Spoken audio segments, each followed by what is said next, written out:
আমি রান্না পারি, আমি রান্না করতে চাই, আমার রান্না করতে ভালো লাগে। এটা আমার কাছে একটা শান্তির জায়গা।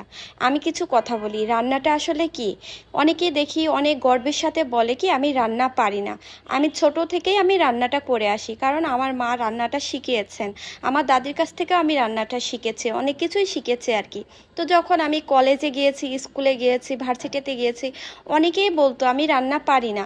তারা গর্বের সাথে বলতো, কেন বলতো জানেন? তারা এমন একটা বোঝায় যে তারা খুব আদর যত্নে মানুষ হয়েছে, তার বাবা মা কিছুই করতে দেয় না, খুবই তুলো তুলো করে রাখে, সেজন্য তারা রান্না পারে না কিংবা অন্য কিছু করে না, শুধুমাত্র পড়াশুনো করে। এটা তাদের ক্রেডিটের মনে হয়েছে, আমার কাছে কখনোই ক্রেডিট মনে হয়নি। তারা আদর যত্নে মানুষ হয়েছে, আমি কি আদর যত্নে মানুষ হইনি? আমার বাবা মা কি আমাকে আদর যত্ন করেনি? অবশ্যই করেছে। তো আমার বাবা মা আদর যত্ন করেছে, আমার সব কিছু শিখিয়েছে। এটা আমার ক্রেডিটের ব্যাপার, গর্বের ব্যাপার। এটাই আর কি বললাম।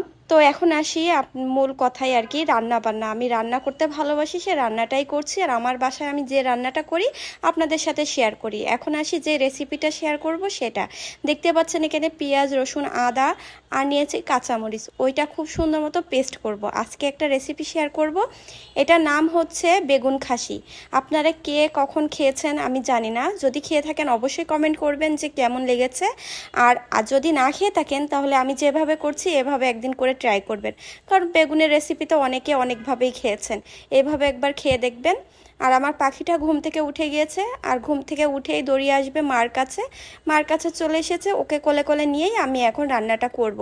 দেখতে পাচ্ছেন আমি সব ধরনের মশলা নিয়ে নিয়েছি। আর এটা রান্নার একটাই বিষয় হচ্ছে, আমরা মাংস যেভাবে রান্না করি মাংসের সব মশলাগুলোই দিতে হবে বেশি বেশি করে। আর তার সাথে খুব বেশি পরিমাণে একটু দিতে হবে তেল। তেলটা দিয়ে সব মশলা একসাথে নিয়ে খুব সুন্দর মতো হাত দিয়ে মাখিয়ে নিতে হবে, মানে হাতে মাখা যে তরকারি বলে না, ঠিক সেইভাবে মশলাটা হাতে মাখাইতে মাখাইতে অনেকটা ফেনা করে নিতে হবে, বেশ খানিক মাখিয়ে নিতে হবে। মাখানোর পরে বেগুনগুলো দিয়ে খুব সুন্দর মতো বেগুনের ভিতর যাতে মশলাগুলো চলে যায় সেভাবে বেগুনের ভিতর ঢুকিয়ে দিতে হবে।